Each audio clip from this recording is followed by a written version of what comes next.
Hi, everyone. I want to keep this short. You all know about the great products here at Old Time Radio DVD. Well, now's the time to purchase. Why now? Just can't afford to keep on doing this forever for free. So go to oldtimeradiodvd.com. Take advantage of our great pricing. The Johnson Wax Program with Fibber McGee and Molly.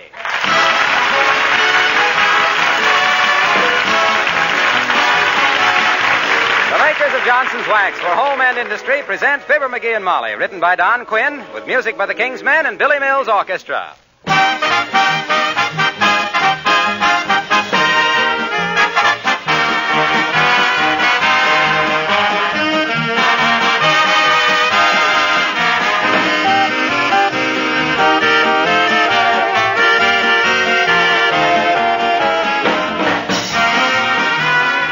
I'd like to tell you again tonight what I mean by wax housekeeping. It helps explain why, for over 50 years, Johnson's Wax has been increasingly helpful. When you think about it for a moment, you'll realize that package of wax on your shelf is not just a product, it's a method of housekeeping, a means of protecting all kinds of surfaces throughout your home, a way to save you hours of work all through the year, and still have such beautiful floors, furniture, and woodwork that your friends envy you. When you apply Johnson's Wax to wood, leather, and metal surfaces, you are protecting them with an invisible but tough shield, a shield which guards them against wear and dirt.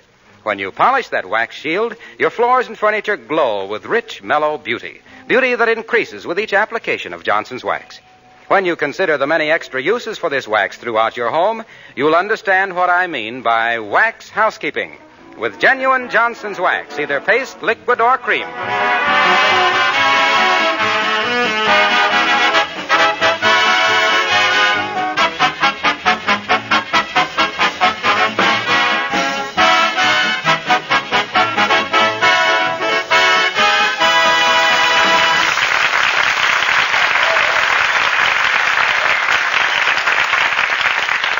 Once upon a time, there was a certain relative named Aunt Sarah. Aunt Sarah was in the chips. She was a Tootsie with a roll. She had bigger diamonds than Wrigley Field and the Polo Grounds, and a greenish complexion from peering into safe deposit boxes. And like lots of people with all that moolah, she was tighter than a bullfighter's pants. She spent her life visiting with relatives. And guess who she plans on staying with now? Right, Fibber McGee and Molly.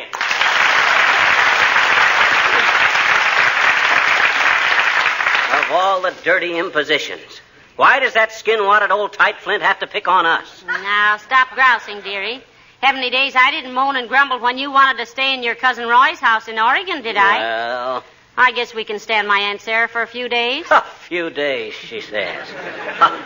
Mark my words, baby. You let that penny pincher get a toe in the door, and we got a house guest till the termites chew it down. Well, I'll admit she wouldn't be my choice for a permanent guest, but she's just a lonely old lady, and she's welcome to stay here a while. Lonely my clavicle. If I had her folding money, I'd have more companions than the Curtis Publishing Company. People who like you for your money aren't apt to be very good company. People who are on the make for your dough are the best company in the world. They'll do anything to make you happy. Well, anyway, she's coming. We can't do a thing about it, except make her feel at home. Now be nice to her. Oh, I'll be nice. Little Lord Fauntleroy. Pardon me, Mrs. Gutrocks, I'll say. Pardon me, but your deposit slip shows. Now, McGee, that's enough. Huh? Look, she's my aunt. Yeah. She can't help it if her husband left her all that money. Forget she's got it and treat her like a human being. Well, I'll try. But when I think of the junk she sent us at different times, that abalone lamp from San Francisco. She sent us that beautiful clock for a wedding present, remember? That marble Venus with the clock in her stomach. Anybody that'd buy a thing like that has got less taste than a tea room cutlet. All right, but we have to be nice to her. She's our closest relative, you know. You never spoke a truer word, baby. She's closer than Scotch tape. Well, what'll we do now? I brought the hand-painted sofa cushions and that hunk of lava from Mount Vesuvius down from the attic. Well, put the lava on the mantelpiece. Okay. Yeah? Yeah, and the bottle of sand from the painted desert on the end table. Okay. Did you find the brown sweater she knitted for you? That mustard-colored horse blanket with the 2-inch pearl buttons? Yeah, the one that came down to your knees with the elbow-length sleeve. Yeah. Couldn't you let her see you wear it for just a little while? I wouldn't be seen in that Olson and Johnson costume for all the see inside. Oh, hello, Alice, dear. Hello, Mrs. McGee. Hello, Mr. McGee. Creepers, what have you been doing to the living room? I never saw so much junk.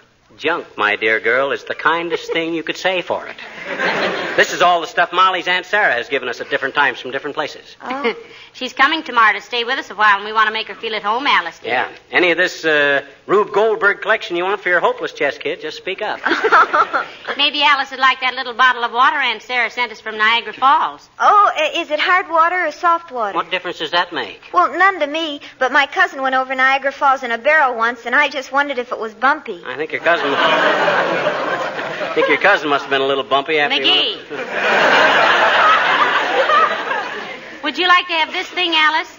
Aunt Sarah sent us that from the Mammoth Cave. What is it? It's a stalemate. Stalagmite. What do you mean, stalagmite? Stalagmite means like when water gets stale from not being rained into all summer. No, Mr. McGee, that's stagnant. Oh, yeah? Well, then what does stalemate mean? A stalemate is a husband who never takes you out to dance or anything. I know exactly what you mean. Okay. Let it go.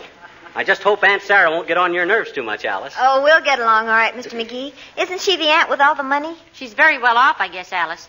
I think that's why McGee dislikes her. You know how 'tis. The ain't gots always throw rocks at the gots. That is not why I dislike Aunt Sarah. I dislike her because she talks so much you can't get a word in edgewise. She's a regular filibuster. Oh, what's a filibuster? Well, that's when you give somebody the floor and they hit you over the head with it. That woman is so... What? Hey, what you looking for, Alice? Well, that picture. What picture, dear? Well, didn't she used to have an oil painting of Aunt Sarah hanging right over the piano? Oh, my gosh. The oil painting. Where is it? We gotta find it. Run up to the attic, McGee. I looked up there. It isn't there. Try the garage. It ain't in the garage. I cleaned that out last week. Oh, this is awful. We gotta find that picture. I think I know where it is. Where? Alice? Where? Right in here in the hall closet.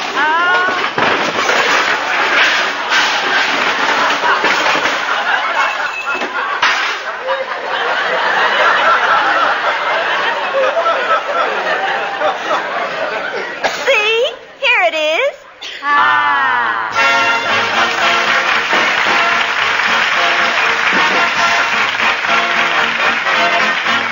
Billy Mills and the orchestra play Anitra's Dance.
Gee, I wish I had time to get some artist to touch up this painting of Aunt Sarah before she gets here. Certainly looks battered. What are all those little holes in it? Well, we had it in the basement last winter, and Billy Mills and I didn't have any target for our dart game, so... What? You threw darts at Aunt Sarah? Mm-hmm. Yeah, you see where I got her? Right here in the beezer? I scored 75 with that. That's disgraceful. Sure it is. For a shot like that, a guy ought to get 95. Poor Aunt Sarah. You might at least have respect for her age, McGee. The only thing I respect about that gabby old pickle puss is the way bank presidents run and open the door for her. I never saw such a... Come in. Hello, Mr. Wellington. Ah, good day, Mrs. McGee. What gives you that happy, youthful expression today? And McGee, what gives? Hello, Wellington. I'm not under oath, so I don't mind saying it's nice to see you. Thank you. I see you were about to hang a picture, and what an interesting old painting it is, too. The Hesperus, isn't it? It is not the Hesperus, Mr. Wellington. That is an oil painting of my Aunt Sarah. Natural mistake. Quite a natural mistake. You can ring up no sale for either one of them.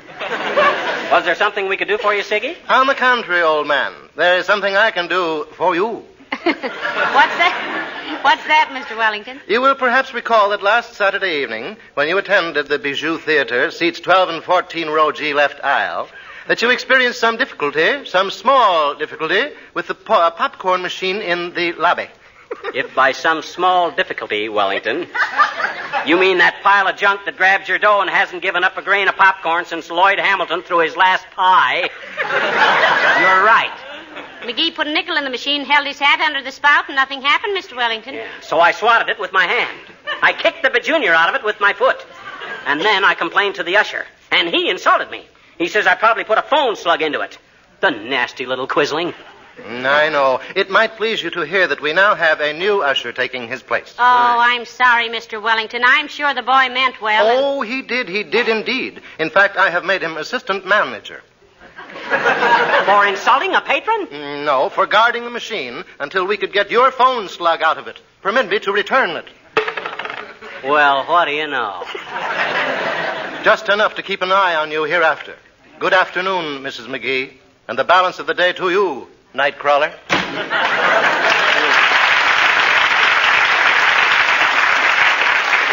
the time ever comes when I let that guy really irk me, I'll box his ears and won't mail him back to him for 3 weeks. But this is your phone slug. So what if it is my phone slug? It's just the same as a nickel. Gee whiz, Hey, where'll I hang this picture? I think right where it used to be, over the piano. Oh, yeah. Aunt Sarah's quite musical, you know. Yeah, I'm not surprised. She's so bow-legged, I'd have said she was studying the cello.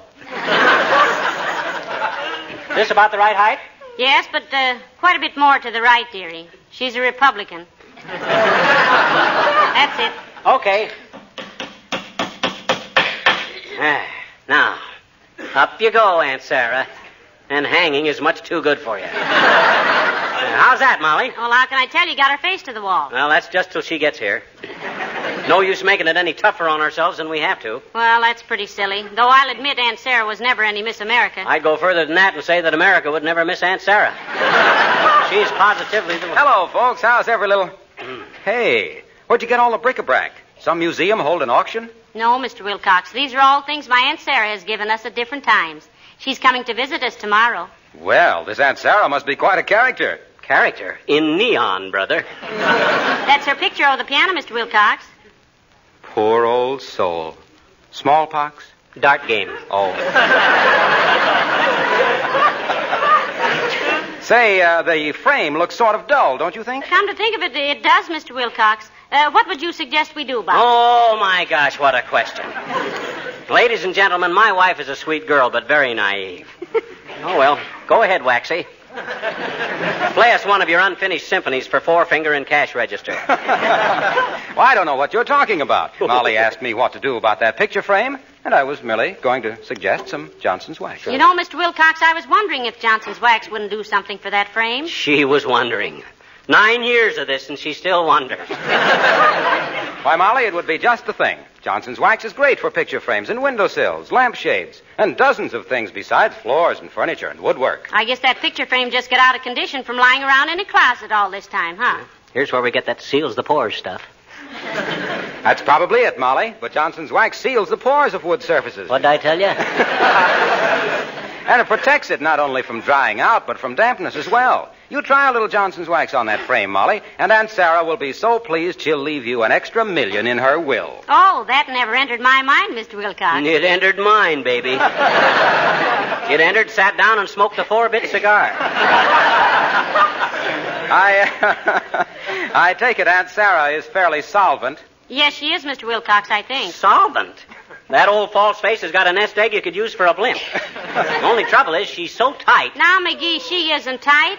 She's just thrifty. Oh, yeah? Remember that last car she bought? The salesman said it would stop on a dime, and Aunt Sarah had the brakes wore out in 2 hours? What are you so bitter about, pal? What did she ever do to you? She never did a thing to him, Mr. I Wilcox. just don't like stingy people, that's all, Junior. Oh, say, that reminds me. How about a little donation for Sam Moore? He's in the hospital with a fractured hand. Fractured hand? Yeah, from squeezing the hose at a filling station. Why should I throw dough away on that guy? I hardly know him. Why didn't he have some insurance? Okay, pal. I just wanted to suggest it. Well, so long, Molly. My love to Aunt Sarah. Yes, sir.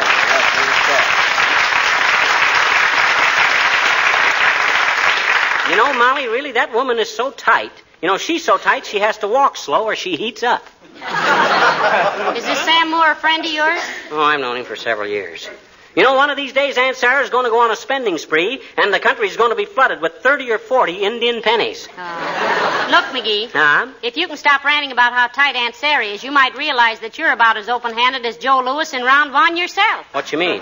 I mean, you call other people stingy, but when you're asked to throw a little money on the drum for a sick friend, you cool off like a night watchman's coffee. Why, Molly, do you mean to say that my refusal to detract from Sam Moore's self-respect by giving him charity might be construed as stinginess? It will not only be construed as stinginess, dearie, but the word will flash around the cigar stores that Fibber McGee is the back end of an Oxford. You mean a heel? Yes. Hand me my checkbook. Here, and while you do that, I'll run upstairs and look over the spare bedroom so Aunt Sarah will be coming. Okay. There goes a good kid. Lots of family loyalty there. Won't listen to a word against Aunt Sarah, even when she knows she's an old miser. Not that Aunt Sarah is unpleasant to be around. She always smells slightly of mint. Even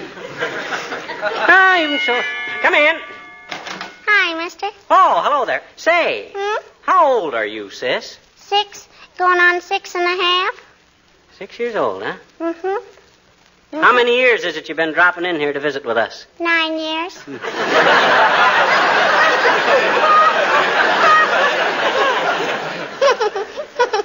It's a wonderful world we're living in, isn't it, mister?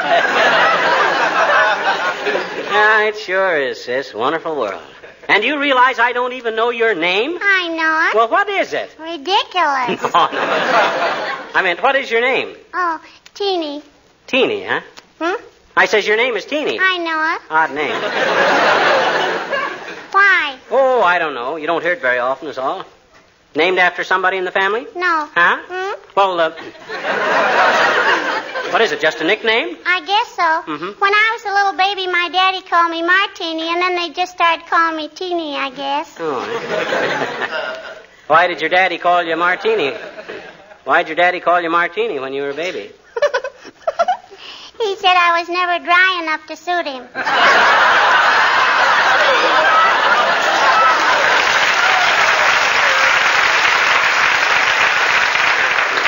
Yes, I see. Never mind. How'd you get your stockings all torn like that? I fell down. Mr. Underwood was chasing me and Willie Toops. Willie Toops and me. Gee, what was he chasing you for? He wasn't chasing me. What was he chasing you and Willie for? We rang his doorbell by mistake. What do you mean by mistake? We thought he was upstairs, but he wasn't. Now, you look here, sis. Mr. Underwood's a fine man. Maybe a little too dignified, but a fine man. You know, he used to be United States Minister to Venezuela. Oh, I bet you he wasn't. I bet you he wears a necktie. No. You're thinking of another kind of minister, sis. I mean, he used to represent our country in Venezuela. Oh? Now, then you treat him with a little more respect, you understand? Sure. What'd you say he was, mister? Our minister to Venezuela. Minister. Just keep that in mind. Okay, minister. Yeah, that's it. Now, when you learn a new word like that, Teeny, you try to use it till you get used to it, see? Oh?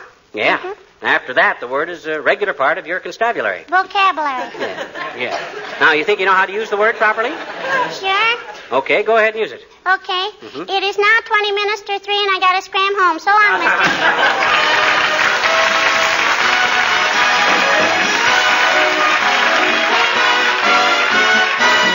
The mister. King's Men singing Sure Thing.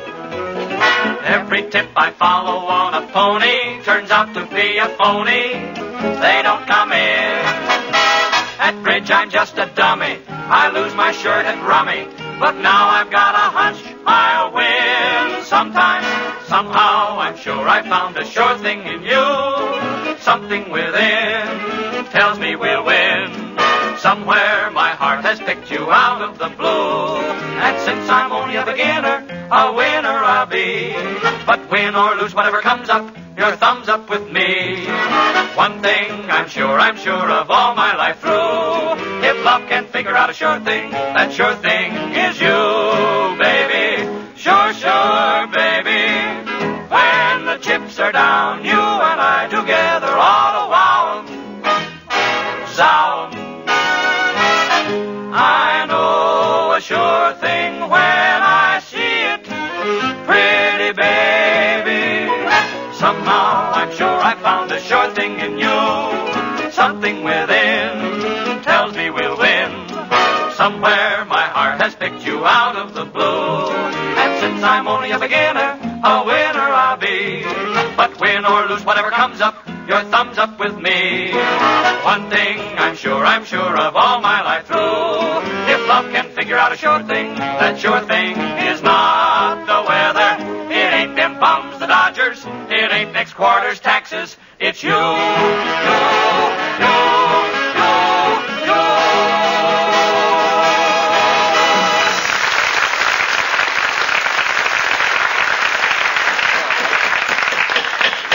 There. How's that, Molly? Looks very nice, dearie, but isn't it a little crooked? Push the bottom of the picture to the left. It's too far that way now. It needs to go this way. No, McGee, that's way off. What do you mean way off? That's perfectly level. Why, you tips like a counterfeiter in a nightclub. Well, what'll you bet? We'll prove it by Beulah. Okay. Oh, Beulah. Somebody ball for Beulah?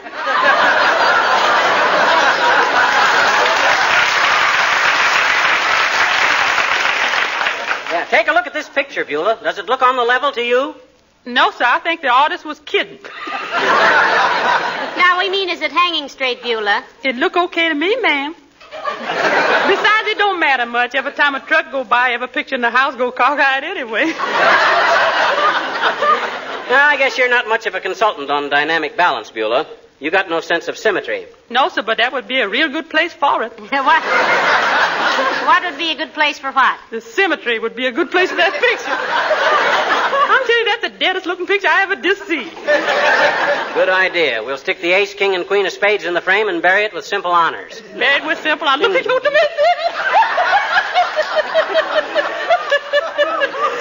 love that man. Well, that's all we wanted to know, Beulah. Thank you. Incidentally, you knew my Aunt Sarah was coming tomorrow for a visit, didn't you? Yes, ma'am. I overheard Mr. McGee talking to himself about it. Oh, now I know why they call it profanity. It ain't nothing for amateurs to monkey with. McGee. Oh, well, shucks. By the way, Beulah, you don't mind cooking for one extra for a while, do you? Oh, no, ma'am. I likes to cook. Yeah, in fact, I'd love it if it wasn't so... If it wasn't so what? Oh, so daily. Well, I don't think you'll find Aunt Sarah much trouble, Beulah. She's a very light eater. She's a very light giver, too, Beulah. So if you're expecting her to slip you a couple of bucks when she leaves, forget it. When it comes to money, Aunt Sarah's clutch grabs. I don't know. I don't expect anything, sir. How old a lady is she? Well, now, what would you judge her age was from her portrait, Beulah? Yeah. Well, offhand, ma'am, I'd say... Beulah, you fool, keep quiet. Excuse me, ma'am, I gotta get this.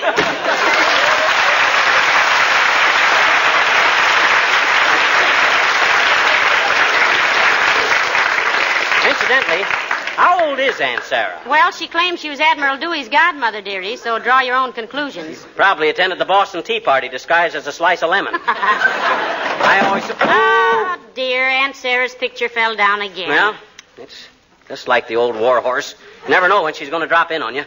I think I'll just get a couple of 10-penny nails and put them right... Come in. Hello, Dr. Gamble. Hello, Molly. Hello, Ambitious. Hello, butcher boy. What are you wandering around town for? Medical Association finally catch up with you? No, I'm still fooling them.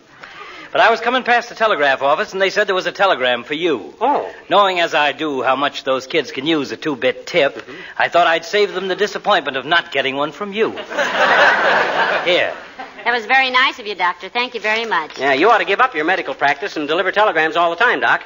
That way, he could give people a lot of bad news without being personally responsible for it. Medicine is more interesting, McGee. Mm-hmm. You can deliver a telegram whenever you get around to it, but a baby won't wait. McGee. Huh? Look, the telegram is from Aunt Sarah. She's not coming. Who's Aunt Sarah? Oh, you wouldn't know her, Doc. She's healthy.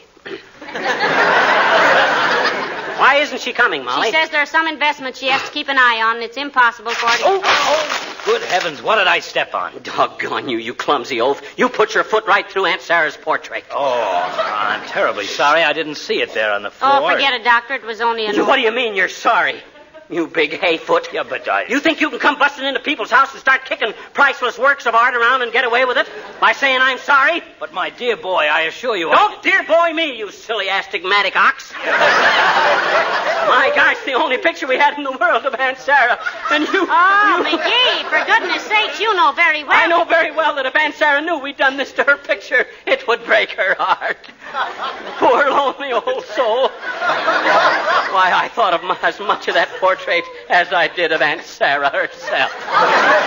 All right. I told you I'm sorry. What do you want me to do, dig up Da Vinci and tell him to fix it? When I think of those dart games in the basement... What good does it do to say I'm sorry, you big pachyderm? No. Does that restore this valuable work of art? Does that calm the feelings of a dear, sweet old lady who trusted us with the things she loved most in the world? This priceless painting? Why, gee whiz. Oh, stop it, will you? Huh? Here's $50. Get it restored, but stop moaning about it. If it costs any more, let me know. Good day. Why, McGee, how could you ever? What's so funny? $50. Imagine that. We finally got some dough out of Aunt Sarah. This is ridiculous.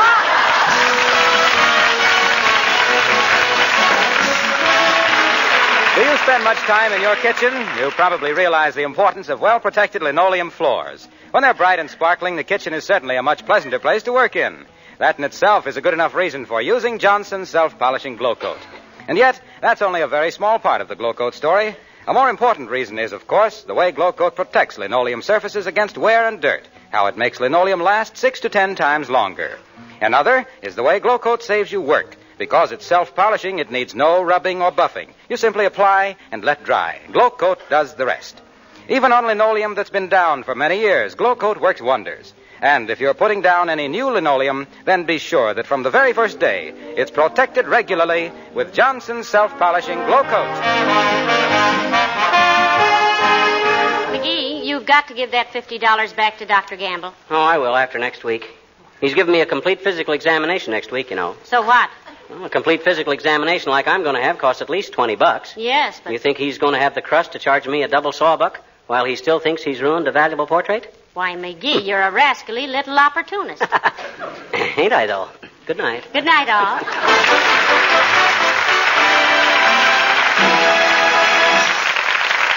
The character of Mr. Wellington heard on this program was played by Ransom Sherman. This is Harlow Wilcox, speaking for the makers of Johnson's Wax for home and industry, and inviting you all to be with us again next Tuesday night. Good night.